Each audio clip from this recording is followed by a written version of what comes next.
Hello everybody and welcome back to another video on Cobblers Vlogs, where today it's quite a sad day for two reasons.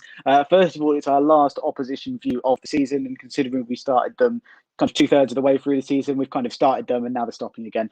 And obviously the Cobblers were confirmed as relegated at the weekend. They lost, I can't remember what the score was, 3-0 hands to Blackpool. A really bad day at the office, as Will talked about in our review video at the end. There's been some Cobblers news since. We're obviously here to talk about our final away day to Sunderland. We're kind of hoping that 9 months ago that the kind of pandemic would all be over by now and we'd be able to have a good day out up north in a big stadium, and just kind of see out League One in a sort of positive way. I'm sure we'd have a great day out, and then Sunderland just smash us 6-0 or something. But there has been a bit of news that I'm just going to very, very quickly go over, is that obviously there's a big debate at the moment in the Cobblers fan base surrounding what's caused us to be in the position that we're in. Why are we going down this season? What's gone wrong? And a lot of people blame recruitment as part of that. Well, the news today is that Simon Tracy, head of recruitment, has been sacked, I guess we could say. The club said the party company with him.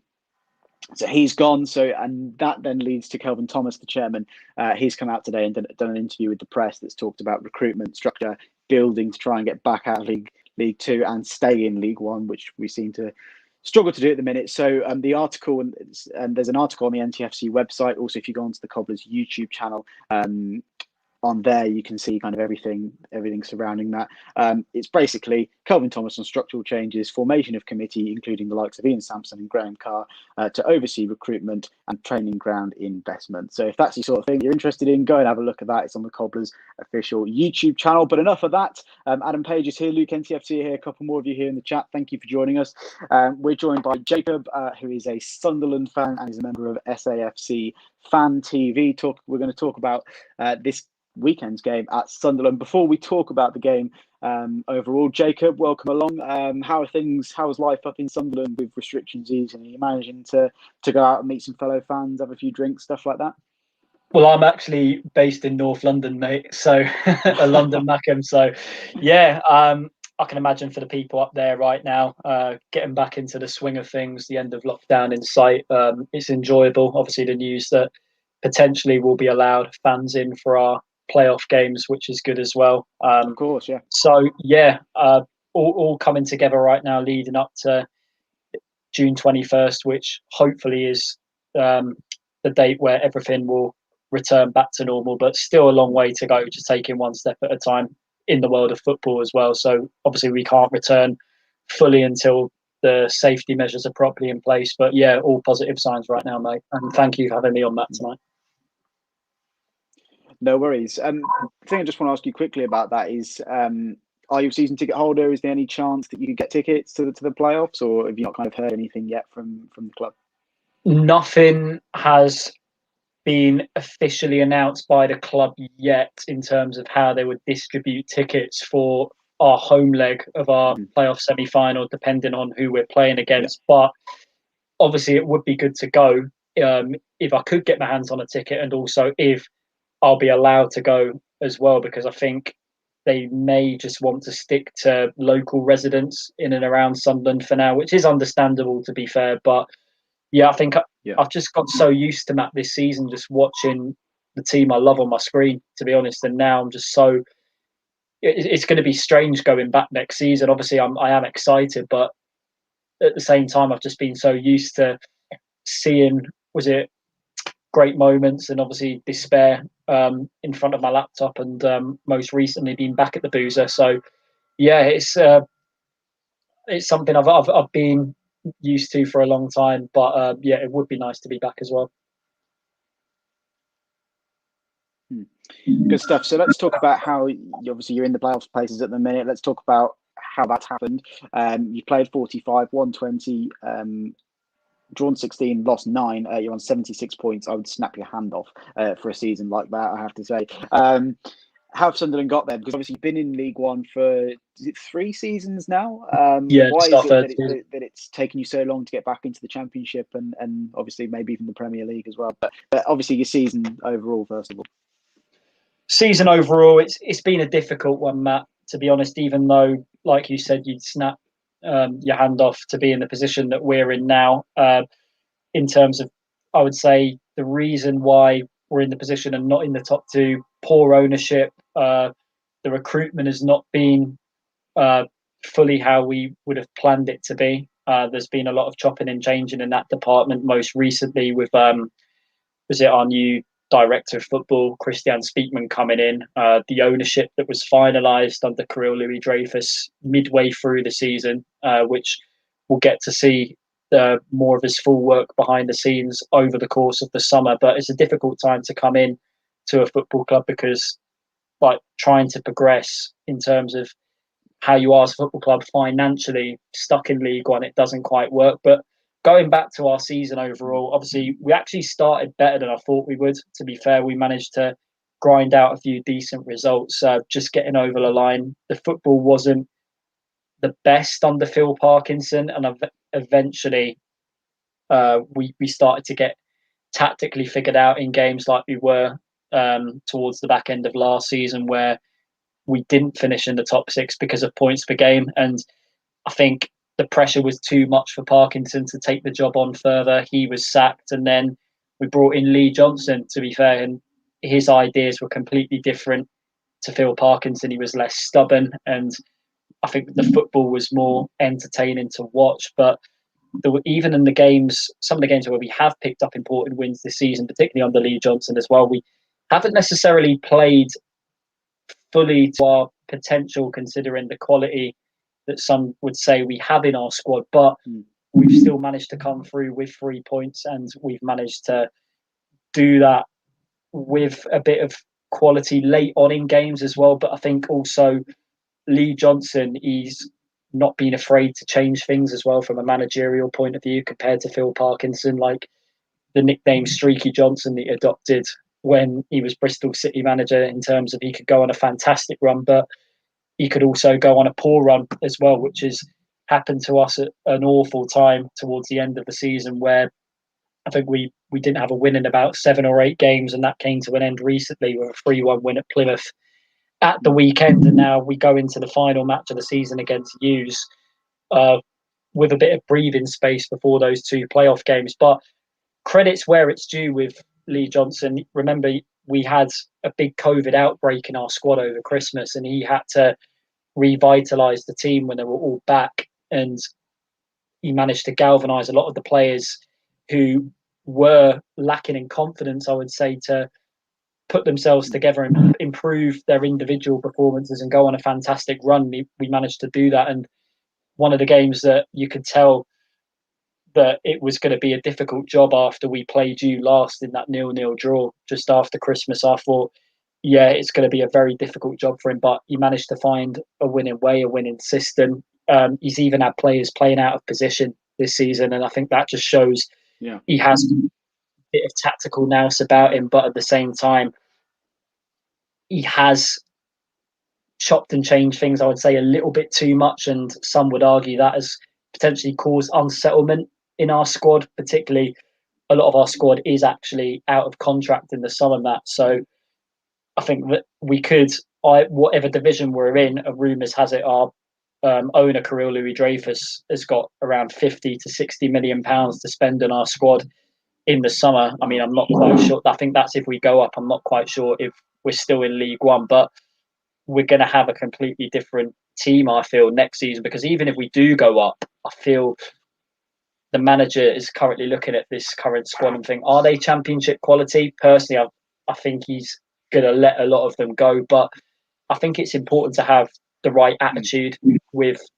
our squad at the end of the season, and because not many are going to sign you if a lot of clubs feel your attitude hasn't been on point and the pressure has got to you too much towards the back end of the season when you're trying to get a squad, not trying to get a squad, trying to get a team out of the playoffs and win the playoffs in order to gain promotion. I think a lot of the players have to get that into the back of their minds. But yeah, it's been, I would say, a mixed season. Obviously, I would have loved to have finished top 2, but to be fair, if you looked at our squad at the start of the season, would we have really been tipped for top 2? I personally think no. By a lot of our fans, I know a lot of betting outlets out there would have had us at top 2, but I think that's personally because of club stature. So, yeah. Overall, I'm happy. to finish in the top 6, but now it's all about having the right mentality and getting the job done. And it's going to be another Wembley job for us this season if we get there. Of course, we've won there already this season in the Papa John's Trophy. There's no reason why we can't do it a second time. I think there's a lot you mentioned there. I think the biggest one is the managerial role. I think that obviously, you're such a big club. I still think, Hull fans seem to think they're the biggest club in this league simply because they've won the title, and some of them are quite unbearable sometimes. But I think Sunderland are by far the biggest club in this league. You've had your sustained period in the Premier League, and then obviously your ownership problems, financial problems have seen you drop down. And I guess it's lucky that you haven't done a Bolton or a Portsmouth and gone all the way down to League Two. Could be worse, and Blackpool as well, in a sense. Yeah, but I think the managerial role is such a difficult one to take on, because I think a lot of League One managers sometimes, like maybe Phil Parkinson, can sometimes be bigger than the club, and can kind of make their presence known. Whereas at Sunderland, you've got such a big club, such a huge fan base as well. That can be quite difficult. And it sounds like maybe the pressure got to Phil Parkinson a little bit. Let's talk about the playoffs then. So pretty much, there's kind of different kind of permutations to this. But if you beat us on Sunday lunchtime, it is, isn't it? You'll either play Portsmouth, Oxford, or Charlton. The last place playoff spot, that's kind of yet to be decided. And if you lose, it looks like it'll be Blackpool or Lincoln. Who would you like to play in the playoffs, in the semis and the final? And do you think you've got it in you to get back into the Championship?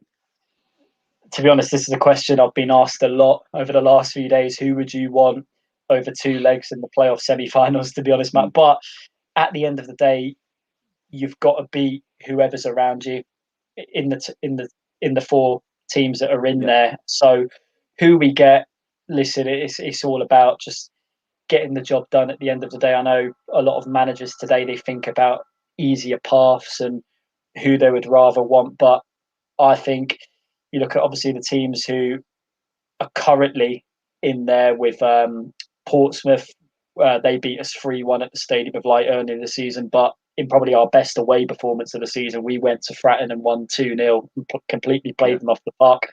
Blackpool done the double over us this season, beat us 1-0 both times, but in both games, I feel we dominated them for the majority, and I think they got 2 goals through the run of play to get 3 points, and also decent defending as well. There's a reason why Blackpool have got one of the best defensive records this season. Final team in there, Lincoln.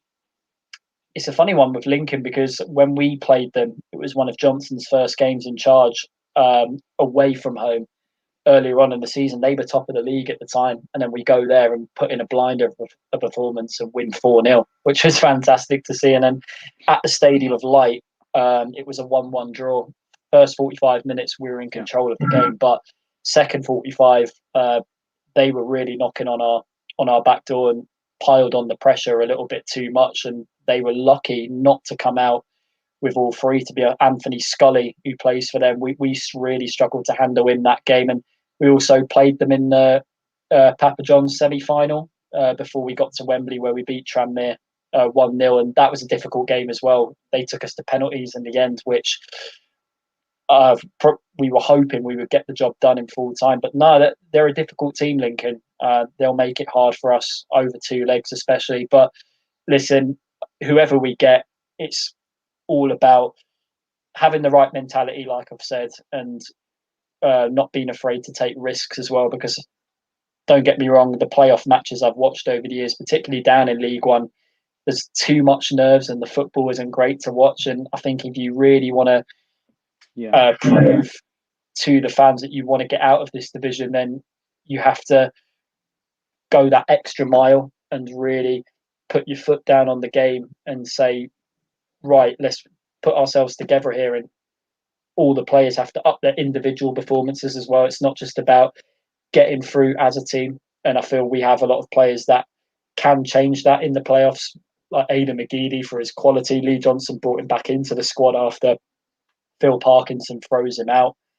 Because of a lot of off the field problems. I don't think the pair got on, and also Chris Maguire as well. I know Lee Johnson has not really fancied him too much since he took over, but he's a big player for us. So every time he's come off the bench for us in the last couple of games where he has played, he's always put in a decent shift, and he played very well at Plymouth on Saturday, and in the playoff semi-final against Pompey 2 years ago, even though we got beat in the final against Charlton, he was massive for us in the two legs against Portsmouth where we got through. So someone like him and Ada McGeady can make a real difference, but it's all about how badly they want it. But to be honest, Matt, I would say I'm confident right now. I think if we can put in a decent performance against you on Sunday, I know Johnson is likely to rest a few of our key men, then I think we'll go into those playoff games with a whole load of confidence. And I think that's really what we need going into them, because we went on a bad run of form going into them last time in 2019 when we had Jack Ross in charge. I remember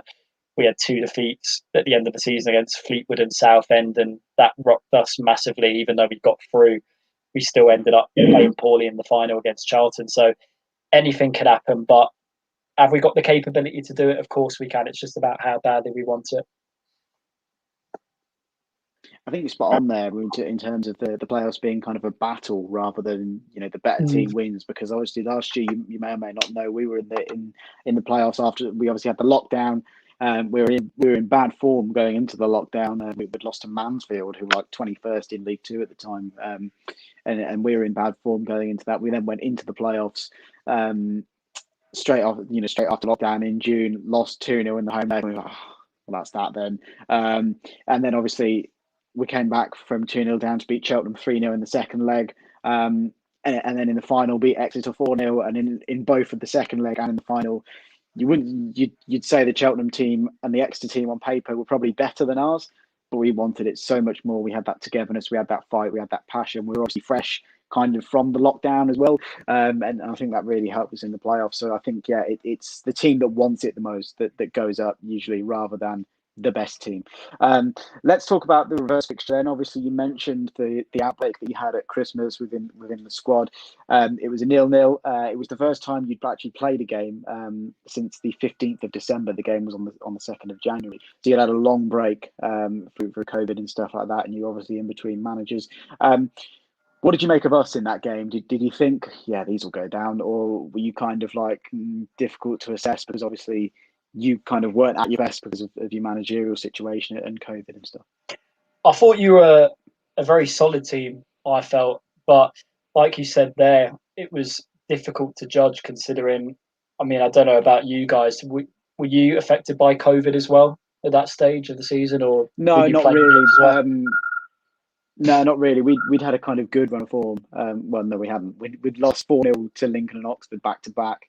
Then we had a game postponed against Ipswich, who I think you guys were due to play as well around that time. So that was postponed. And then we beat Gillingham 3-1, and then came and played you guys straight after that and drew 0-0. So we were in okay form at the time, but it was towards the end of Keith Curle's reign, to be fair.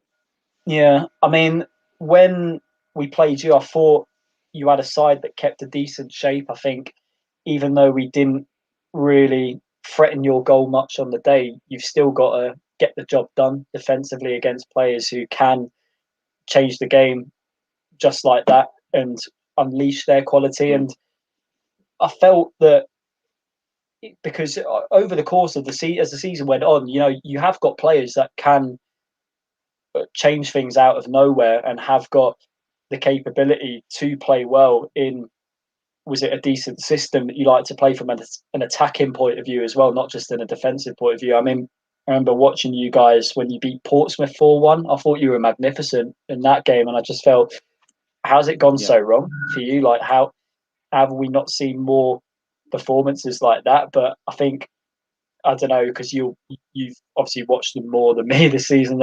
Has it been more nerves that have kicked in and not been enough belief from the plays you've had to get more results like that, or has it been from a managerial point of view? Has it been poor from that decision making as well from whoever you've had in your dugout?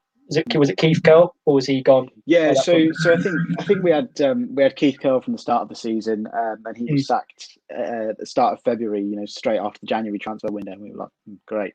And we seemed to the whole season, even when John Brady came in, who was our academy manager, and he's kind of taken over for the rest of the season. Keith Curle was very direct in his play, and Brady's obviously got us playing. I wouldn't say it's much better, but there's 2 or 3 more passes before we kind of give it away. So yeah, I think the main thing that's cost us this season is we haven't beaten the teams around us. We lost to Burton, we lost to Wigan. We drew to Rochdale. We haven't picked up the points around teams around us. And you mentioned it was the same for you guys earlier. You've got to pick up the points against the teams around you and beat the teams around you to obviously beat them to where you want to be, which is to stay in League One. And we didn't do that. So, but the thing for you is we seem to play better against the bigger sides like Sunderland. Obviously, Hull it was a training match. That they were so much better than us. But we played okay against Peterborough. Obviously, that was a derby game. We played okay, but I was just thinking while you were answering then about the reverse fixture that I do remember coming away from that game being like, yeah, we have got a point against Sunderland, but we could have got 3. And I don't think we did play okay in that game and maybe missed a few chances. Let's talk about kind of your recent form, the fact that you've beaten Plymouth last time out. Thank you for that. We don't like Plymouth fans here on this channel. Before that, you lost to Blackpool, and before that, you drew to Accrington Stanley 3-3. There's links to the question that's come in the chat from Adam Page. Do you think that this could be a banana skin for the Sunderland as the Cobblers have nothing to play for tomorrow? Mix that together then. Your recent form, do you think losing this game could have an impact on your playoff campaign?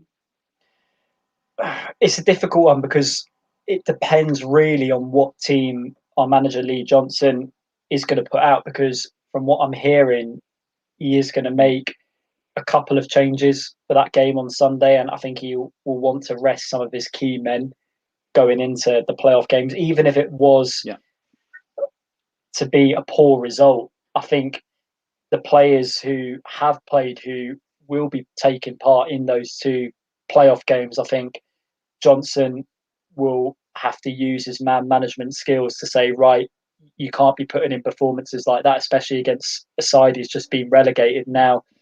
You have to thrive under pressure and perform where it matters most, and that is in these 2 semi-final legs. So, yeah, even if, and I'll say if, because it would be a poor result, obviously, if we were to either lose or get beat off you lot.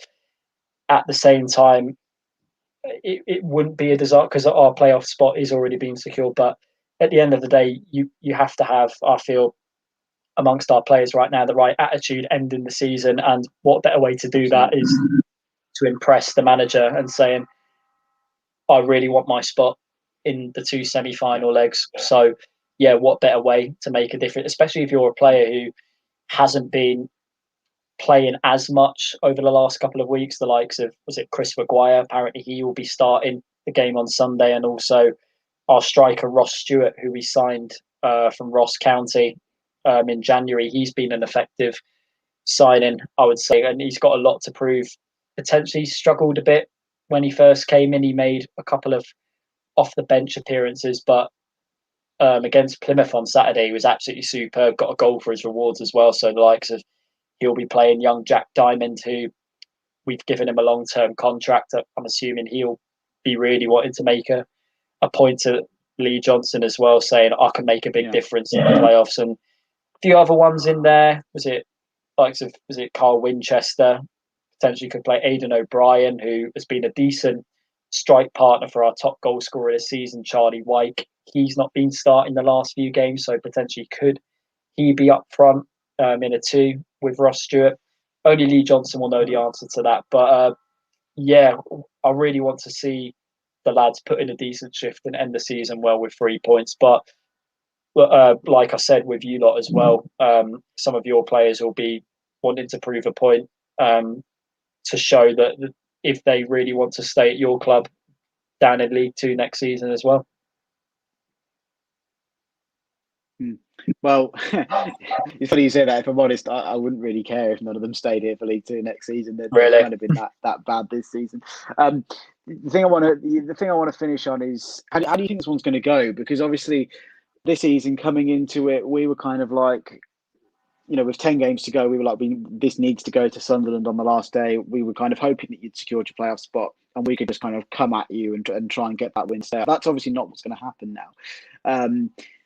And I'm really in 2 minds about how this game's going to go. I think we could either come out and play with loads of freedom and expression and just kind of go for it, and you guys might just rest everybody for the playoffs, and we might get like a surprise 1-0 win or something like that. But there's also another side of me that's going to be like, yeah, we're relegated now. We don't really care anymore. We're all loan players. Most of us are going to go back to our clubs next season.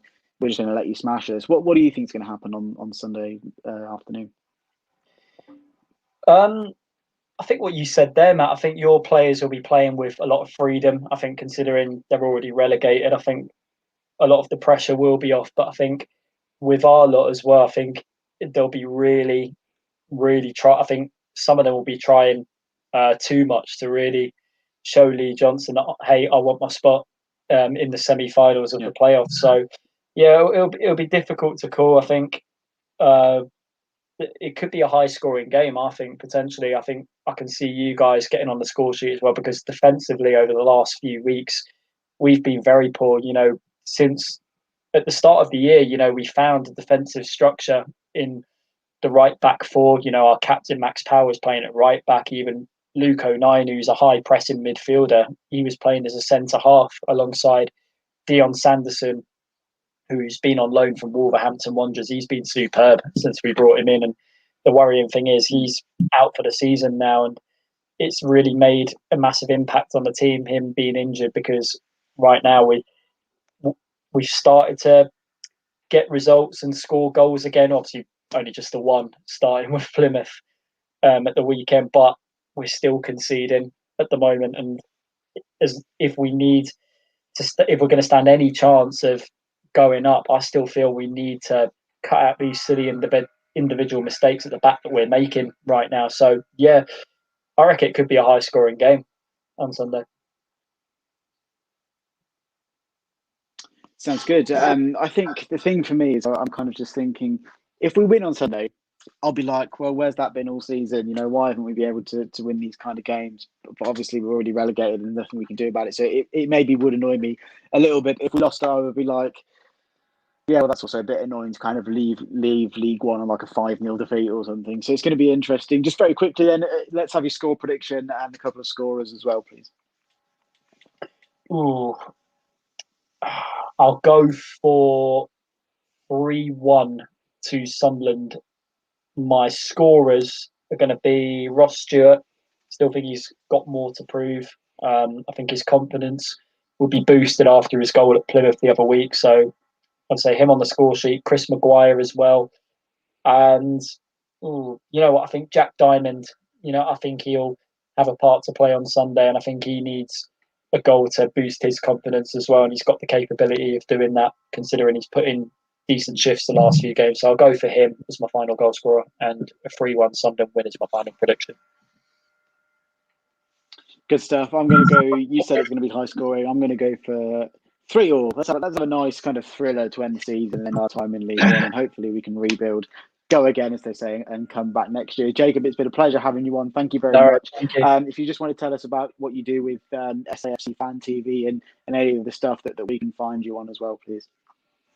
Yeah, so SAFC Fan TV on YouTube, over 6,000 subscribers. If you could please like and share and subscribe to our channel, that would be very much appreciated as well. And also, Matt, I'll post in the comment section to this video when it goes out. I'll be taking part in a charity event in July this year for Macmillan Cancer Support.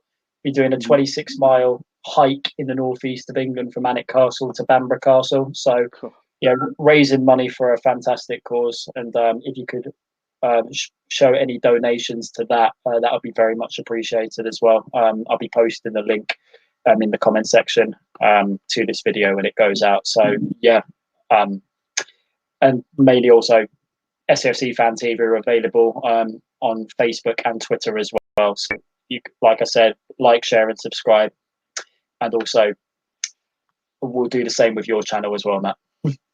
Fantastic stuff. Thank you very much, and all the best with your charity event as well. And once the live's finished, I'll get both links. If you just drop me your Just Giving link or whatever it is that you've got, then I'll stick that in the description. As well as obviously the SAFC Fan TV channel. You've got the two Lukes as well in the chat saying that they're going to drop. Oh, that's dark, isn't it? They're going to drop over and drop you subscribe as well. So thank you to both Lukes for doing that. Always good to see my my supporters supporting other content creators as well. So yeah, thank you very much. It's been a pleasure having you on. Georgia says good luck for the charity event. So it sounds like a mammoth task. Are you kind of constantly training at the minute for it?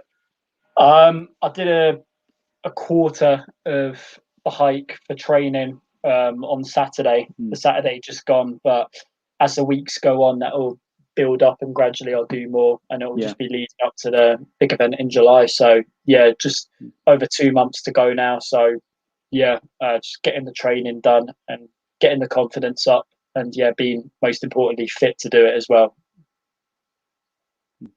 Good stuff. Well, like I said, hope it goes well, and make sure to go and have a look at Luke's channel. At Luke, where am I getting that from? That's from the comments. Jacob's channel, and obviously his charity event as well. All the links you need will be in the description. And we know that most of you who watch these videos watch them back rather than joining us live. So do go and do that. That should be in the description by the time you see it. Thank you very much to everybody who's watched this. Thank you if you're watching it live or if you're watching it back as a video. Make sure to hit the like button, subscribe, and all of that good stuff. I've made a rookie error in not turning my light on before we started, and I've just got the laptop screen keeping me going. But yeah, thank you very much everybody for watching. Best of luck to the Cobblers at the weekend. Let's see out League One with some kind of positive result, shall we? Jacob as well, good luck to Sunderland in the playoffs. Hopefully you return to the Championship, and hopefully we'll see you back in the Premier League one day as well, because I used to love watching Sunderland versus Newcastle, the Northeast derby. Mighty Tyne and Weir derby. Hopefully we'll see that again one day. Yeah, that's it. That's the one. I hope so too. Cool. I'll say my prayers at night. Good stuff. So thank you very much, everybody. Thank you to Jacob. Like, subscribe, all that good stuff. I've said it 100 times. Let's hope the Cobblers get a win. And until next time, we'll see you all later. Bye-bye.